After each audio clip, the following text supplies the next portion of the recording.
Hey, welcome back to Fresh Gaming News. So today, or actually yesterday, they had the rumored that I did a video on the other day, Zelda Tears of the Kingdom gameplay trailer, where they showed a load of gameplay for the new Zelda game, and I'm going to talk about it today and tell you what I think of it and review it and shit.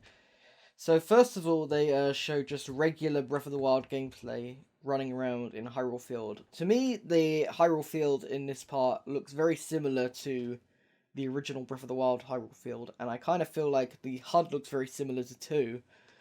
They've shown, as you can see here, they have some gradient stuff here for like a compass kind of thing, and then they also have a food meter, and they've changed some of the UI here. But the most important part about this UI is the fact that there's a sword thing up here, and we'll go to that in a second. So the way to get to the sky is you have to go on these like stones that fall from the sky onto the ground, and then you can like rewind them, and then you can use that to go upwards into the sky, and then you can get off after and fly down. The next thing they showed is how weapon durability has completely changed in this game. Well, it's still the same in terms of like you can get the well, it's still the same in terms of the fact that they can break easily.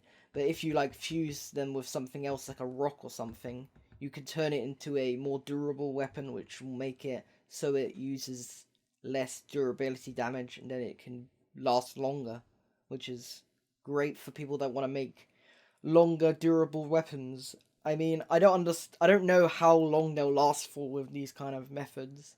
Like, I don't know how long compared to like a normal weapon it will last for. I hope it's like there's weapons you can make that last like a hell of a lot of time, and you could just use them for like ever, which would be nice, because I hate having to have weapons that just last like 2 seconds. And I also don't know how many weapons you can have at once. Maybe it's only like one weapon you can have at once. Because in the original Breath of the Wild, you could have like multiple weapons that you could use like all at once.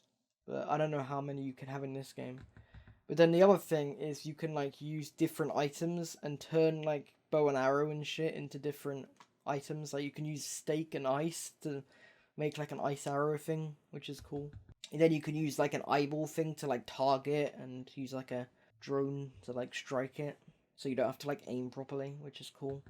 And then there's this also thing you can use to make like it misty, and then you could do like a sneak strike, which is like, I think that was in the original, but I never really used it.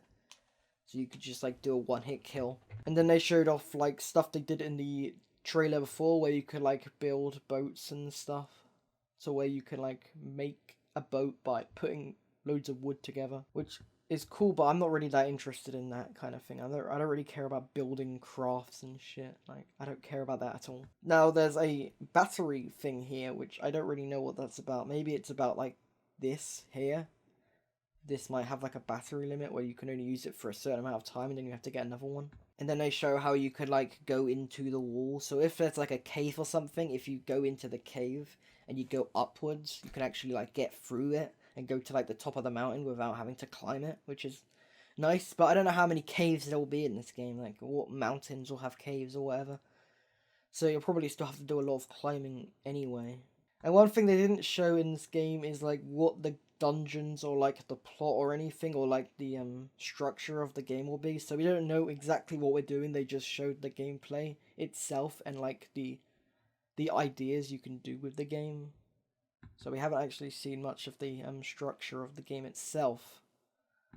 And they haven't shown much of like what's on the land. They've only really shown what's in the sky. But other than that, that's what they showed. And then after they announced a new Zelda Switch model, which is like kind of nice. But why the hell would I buy another Switch when I already have one?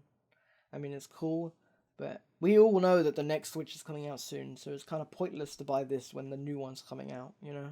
But then they also announced a Pro Controller and a carrying case, which the carrying case is whatever, but the Pro Controller is actually kind of nice. And I'm fed up of them releasing Joy-Cons instead of Pro Controllers. I really need a new Pro Controller. Well, I don't need one, but you know. It would be nice to have a new Pro Controller that's Zelda themed, so I'll probably get that, depending on if I can actually fucking buy it, because they never have anything in stock anymore. And that's the biggest problem. They haven't actually released a collector's edition anywhere here in the UK, and I can't buy it, so how am I supposed to play the game if I can't buy the game? But other than that, I'm kind of disappointed they didn't have any new dungeons or anything. I wish they would just show some dungeons or something. Like, They're being very secretive about this game. I know they feel like, oh yeah, everybody's gonna buy it regardless, so we don't need to show shit. But it would be nice to be hyped about the dungeons and stuff. But no, we don't see any of that. So all we've seen is that we can build stuff and we can fuse items together, which is cool, I guess. But like, what if I can't do anything with that? What's the point of doing it in the first place? I don't want to just do it for the sake of doing it. I actually want to do it for a reason. Do it for like a puzzle or something. Anyway, that's gonna do it for Fresh Gaming News. Like and subscribe, and I'll see you next time for more Fresh Gaming News. Bye bye.